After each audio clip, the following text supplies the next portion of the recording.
నమస్తే, welcome to reflection news. నేను శర్మ. యుద్ధం అనేది అమెరికా, ఇజ్రాయిల్, ఇరాన్, ఆ పక్కన ఉన్న ఇరాన్ ఏం చేసింది? అమెరికా ఆధీనంలో ఉన్న దేశాల మీద బాంబుల వర్షం కురిపిస్తున్నది. యుద్ధం రోజు రోజుకు పెరుగుతూ ఉన్నది. పెట్రోలియం ఉత్పత్తులు, గ్యాస్ ఉత్పత్తుల మీద ఆ ప్రభావం పడుతున్నది. దాంతో ఏమైందంటే ఏకంగా 93 దాటి ఆల్ టైం కనిష్టానికి రూపాయి విలువ కుప్పగూలిపోయింది. డాలర్ తోటి పోల్చితే ఇది ప్రపంచం మొత్తం అమెరికా డాలర్కు సంబంధించినటువంటిది. ఆ గుత్తాధిపత్యం, దాని ఎఫెక్ట్ ప్రపంచవ్యాప్తంగా ఉంటుంది. అందులో మన భారతదేశం చాలా కీలకం. ఒకసారి డీటెయిల్స్లోకి వెళ్దాం. అంతర్జాతీయంగా నెలకొన్న ప్రతికూల పరిణామాల నేపథ్యంలో అమెరికా డాలర్తో పోలిస్తే భారత్ రూపాయి విలువ చారిత్రక కనిష్ట స్థాయికి పడిపోయింది. పశ్చిమాసియాలో పెరుగుతున్న ఉద్రిక్తతలు, ప్రపంచ సరఫరా వ్యవస్థలో అంతరాయాల కారణంగా ఇవాల్టి ట్రేడింగ్లో రూపాయి భారీగా బలహీనపడింది. ఒకే రోజు 0.55% క్షీణించి డాలర్కు $93.12 వద్ద కొనసాగుతుంది.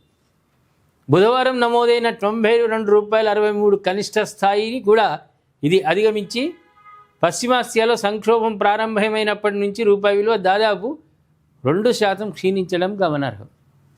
యుద్ధం ప్రారంభమైనప్పటి నుంచి దాని ఎఫెక్ట్ కనిపిస్తుంది వరకు. ప్రస్తుతం డాలర్ రూపాయి మారకం $92.08 స్థాయికి ట్రేడ్ అవుతోంది. ఇది రూపాయిపై ఒత్తిడిని సూచిస్తోంది.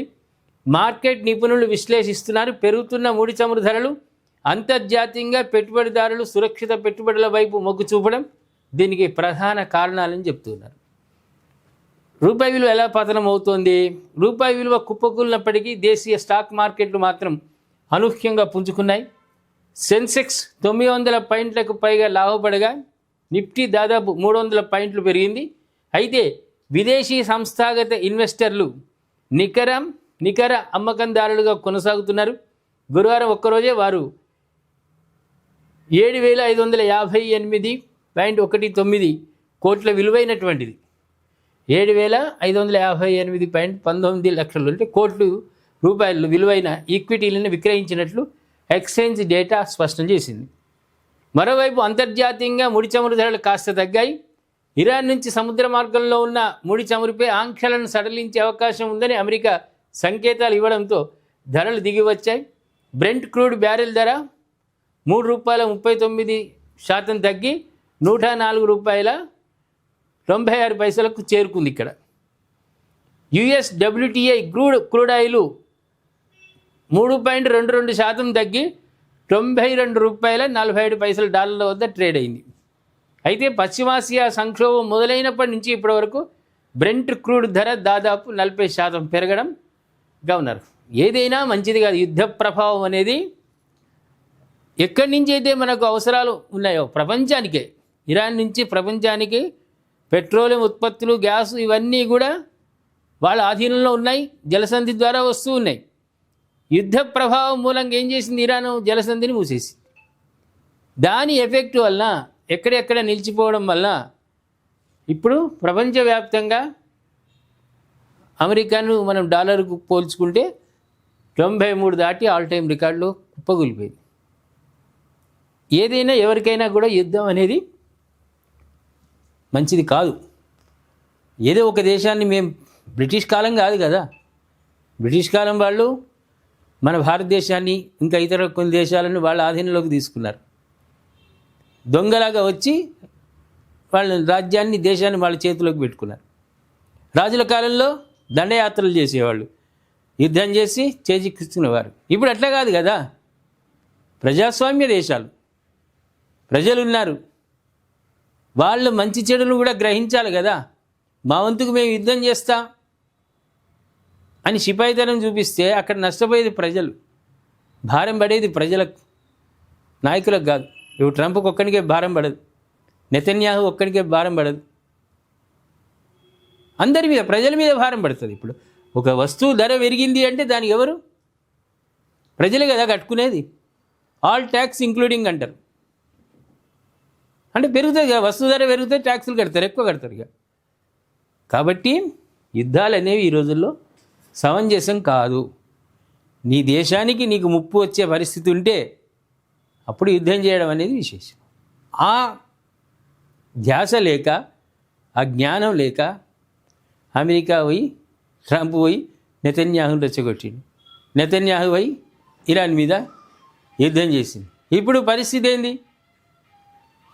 నెతన్యాహుకు నీతులు చెప్తున్నాడు, గ్యాసు వాటి మీద నువ్వు దాడులు చేయకు, అది ఇదని. అంటే మొత్తం పోవాల్సిన నష్టం, కావాల్సిన నష్టం అయిపోయింది.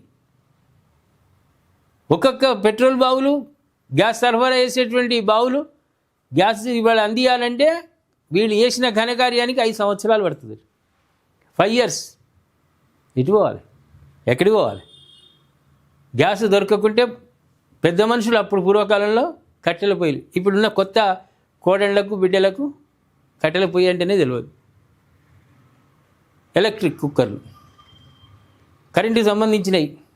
అది కూడా ఒకవేళ కరెంటు మీద కూడా భారం పడ్డదనుకో, ఈ సమ్మర్ ఎక్కువ ఒత్తిడి పడితే ఏమవుతుంది?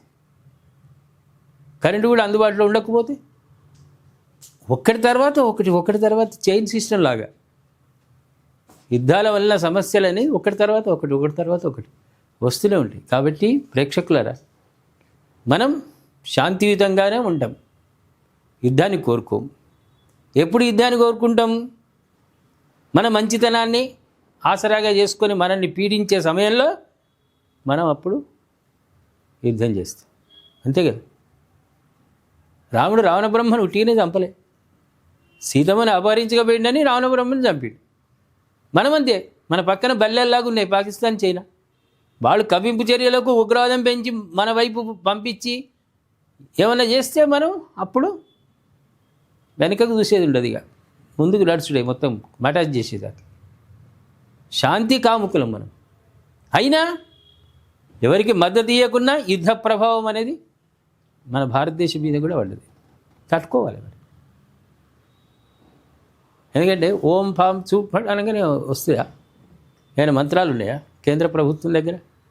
ఏం లేదు కదా, అనుభవించాల్సింది.